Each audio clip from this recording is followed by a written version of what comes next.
అబద్ధికుల వేషధారణ అంటే అబద్ధ బోధకులు ఉన్నారు. అబద్ధ బోధకుల దగ్గర ఏముంది అంటే మోసపరుచు ఆత్మలు ఉన్నాయి. ఆ మోసపరిచే ఆత్మలతో వీళ్ళేం చేస్తారంటే దెయ్యముల బోధన బోధిస్తారు. అంటే ఏ ఆత్మలైతే వాళ్ళని పట్టినాయో ఆ ఆత్మల బోధనే బోధిస్తారు. దేవుని ఆత్మ బోధ కాదు, పరిశుద్ధాత్మ ద్వారా పలికే మాటలు కావు. కాబట్టి ఇక్కడ అర్థం చేసుకోవాలి, అబద్ధికుల బోధ, దెయ్యముల బోధ, దెయ్యముల అంటే అబద్ధికుల వేషధారణ, అంతర్గత జీవితం బాగుండదు. వారు పరిశుద్ధంగా జీవించరు. ధనాపేక్షకులై విచ్చలవిడి జీవితాన్ని జీవిస్తూ మళ్ళీ యథాతథంగా స్టేజ్ మీదకి వచ్చి వాళ్ళు వాక్యాలు చెప్పడం, లేదా ఇతరులను ఏదో ఏం చేయడం, ఏదో అంటే వాళ్ళకేదో నాయకులుగా ఉండి ఏదో చేసినట్టుగా ప్రవర్తిస్తారు.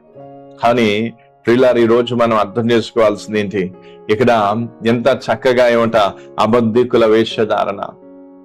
ఈ అనేకులు పాస్టర్ల పేరు మీద వేషాలు వేసుకొని వస్తారు, అపోస్తల పేరు మీద వేషాలు వేసుకొని వస్తారు, ప్రవక్తల పేరు మీద వేషాలు వేసుకొని వస్తారు. వారిలో ఉన్నది ఏంటి అంటే భ్రమపరిచే ఆత్మ, మోసపరిచే ఆత్మ.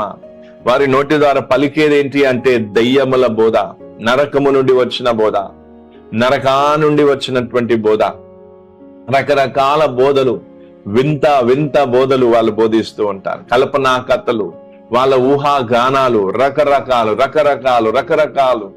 వాక్యం ఉన్నది ఉన్నట్టుగా చెప్పకుండా ఆ వాక్యంలో రకరకాల కథలు, కల్పనా కథలు అవి ఇవి కలిపి వాళ్ళు టైం పాస్ చేస్తారు. వాక్యం పవర్ఫుల్ లేదా శక్తివంతమైన వాక్యాన్ని చక్కగా చెప్పడానికి బదులుగా. అందుకే మనం ప్రసంగాలు మనం చూసినప్పుడు యేసు ప్రభు ఉపమానాలు తీసుకున్నాడు. ఉపమానం అంటే ఏంటో కూడా ఎన్నోసార్లు చెప్పాను. ఉపమానం వెనుకున్న ఉద్దేశం ఏంటో ఎన్నోసార్లు చెప్పాను. కాబట్టి ఆత్మని అంటే చెబుతున్నటువంటి వాక్యాన్ని అందరికి అర్థం చేయించడానికి కొన్ని ఉదాహరణలు తీసుకోవడం వేరు.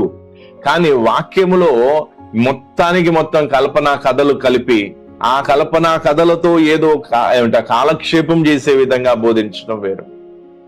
పరిశుద్ధ ఆత్మ ద్వారా ఆత్మలు అందరికి అర్థమయ్యే రీతిగా వాక్యాన్ని బోధించడం వేరు.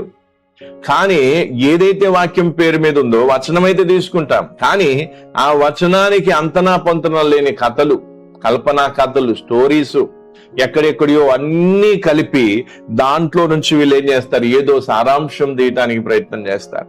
దాంట్లో నుంచి ఏదో ఆత్మీయ అర్థాలు తీయటానికి వీళ్ళు ప్రయత్నం చేస్తారు.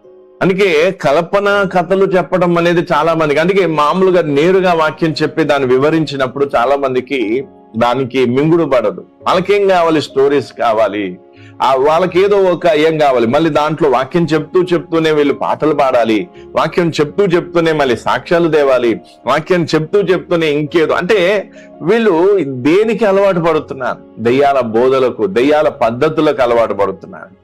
మోసపరిచే ఆత్మల చేతిలో మోసపోతూ ఉన్నారు. సరే, పరిశుద్ధ ఆత్మ ద్వారా పలికిన మాటలకు శ్రద్ధ చూపించడం లేదు. అందుకే పేయింగ్ అటెన్షన్, దేనికి ఎక్కువ అటెన్షన్ ఇస్తున్నారు, దేని ఎక్కువ లక్ష్యం ఉంచుతున్నారు. వాళ్ళ విశ్వాసం నుండి వాళ్ళు తొలగిపోయినా, పరిశుద్ధ జీవితం నుండి వాళ్ళు తొలగిపోయినా, అసలు దేవునితో వారికి సంబంధమే లేకపోయినా వాళ్ళకి ఏం లేదు, వారికి దాని గురించి పట్టింపు లేదు. వాళ్ళకి ఏం కావాలి? ఒక పెద్ద సంఘం, ఒక చర్చ్ బిల్డింగ్ కావాలి. ఆ చర్చ్ బిల్డింగ్ లో వాళ్ళకి నచ్చిన పాస్టర్ నిలబడి సూటు బూటేసుకొని ఏవో కొన్ని కథలు, కొన్ని కహానీలు, కొన్ని అక్కడి విక్కడి చెప్పి కాలక్షేపం చేసే వాక్యాలు చెప్పాలి. ఆ వాక్యాన్ని విని ఈ వ్యక్తిలో ఎటువంటి పరివర్తన రాకపోయినా, ఆ వాక్యాన్ని విని ఈ వ్యక్తి బాప్టిజం తీసుకోకపోయినా, ఆ వాక్యాలు విని ఈ వ్యక్తిలో విశ్వాసం పెరగకపోయినా, ఆత్మీయంగా క్షమాభివృద్ధి నొందకపోయినా వీరికి దాని గురించిన చింతే ఉండదు, దాని గురించిన పట్టింపే ఉండదు. వీరికి ఒకటే కావాలి. ఏం కావాలి? వీరికి ఒక సంఘం కావాలి, వీరికి ఒక పాస్టర్ కావాలి. మోసపరిచే పాస్టర్ అయినా పర్వాలేదు. అందుకే అక్కడ ఏముంది? అబద్ధికుల వేషధారణ. వాళ్ళ అబద్ధికులు, కానీ వేషాలు వేసుకొని వస్తారు. పాస్టర్ అనే వేషం వేసుకొని వస్తారు, ప్రవక్త అనే వేషం వేసుకొని వస్తారు, అపోస్తులుడని వేషం వేసుకొని వస్తారు, బోధకులని వేషాలు వేసుకొని వస్తారు. ఆ వేషాలు వేసుకున్నప్పుడు ఆ వేషాలను వీరు వివేచించక ఆ వేషధారులను వీరు అంగీకరిస్తూ ఉన్నారు. పరిశుద్ధ ఆత్మ ప్రేరేపణ ద్వారా చెప్పబడిన మాటలు ఈ రోజుల్లో, ఆ రోజుల్లో నెరవేరినట్టుగా ఈ రోజుల్లో ఇంకా నెరవేరుతున్నాయి. అందుకే ఈరోజు చాలా మంది క్రైస్తవ సమాజంలో ఏళ్ల తరబడి నుంచి చాలా మంది అవుతూనే ఉన్నారు. ఆస్తిపరులు, డబ్బు మీద వ్యామోహం కలిగిన వారు, అనేక రకాల పాపపు క్రియలు చేసిన వారు ఈరోజు చలామణి అయిపోతూ ఉన్నారు. కాబట్టి ప్రియులారా, ఈ రోజు మనం అర్థం చేసుకోవాల్సింది ఏంటంటే, అంతే దినాల్లో ఉంటున్నటువంటి విశ్వాసులైన వారు ఏం కావాలి? ఎవరు పాస్టర్ కాదు, ఎవరు దేవుని సేవకుడు, ఎవరు దేవుని సేవకుడు కాదు అనే విషయాన్ని చక్కగా వివేచించి తెలుసుకోవాలి, చక్కగా దాన్ని అర్థం చేసుకోవాలి. ఒకవేళ అర్థం చేసుకోకపోతే తర్వాత మోసపోయేది మీరే. అంతేకాకుండా విశ్వాసము నుండి తొలగిపోతారు. విశ్వాసము నుండి తొలగిపోవటం వల్ల మీ ఆత్మీయ జీవితాన్ని నష్టపరుచుకోవడమే కాకుండా నిత్య నరకానికి వెళ్ళే అవకాశం ఉంటుంది.